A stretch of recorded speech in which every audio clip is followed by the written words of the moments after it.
Iki XVIII amžiaus Antazavė įėjo į Dusetų dvaro valdų sudėtį, kurių savininkais buvo Radvilos, Rudaminai, Petrovskiai ir Tyzenhauzai.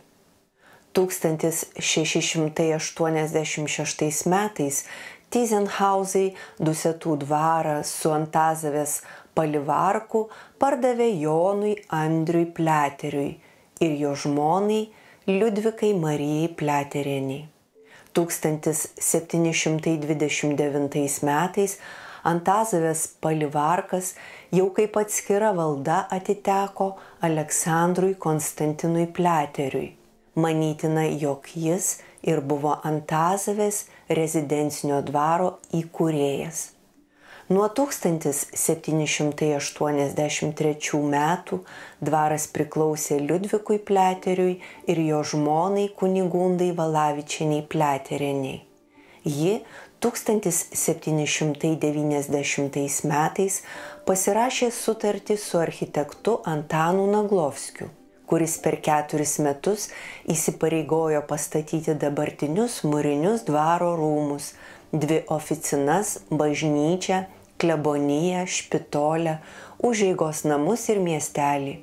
Kunigundos Pliaterienės rūpesčių taip pat nutiestas kelias nuo dvaro iki bažnyčios bei įkurtas parkas. Po 1808 metų dvaras perėjo sūnui Kasparui Pliateriui ir jo žmonai Bogumilai Vereščinskaitei.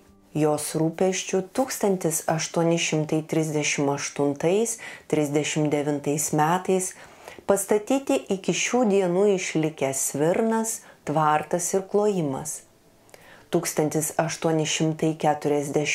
metais turtą paveldėjo Marija ir Liudvika Pliaterytės.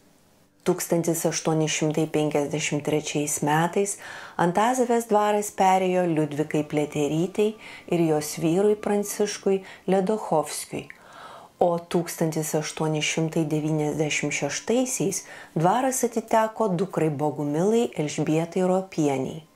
Paskutinė dvaro savininkė Elžbieta Pranciška Ropaitė. Po Antrojo pasaulinio karo rūmuose veikė ambulatorija, įkurti vaikų globos namai, įrengta internatinė mokykla. 2012 metais pradėtas rūmų kapitalinis remontas. Dabar dvare įsikūrė Dusetų kultūros centro dailės galerija, biblioteka ir Zarasų krašto tradicinių amatų centras.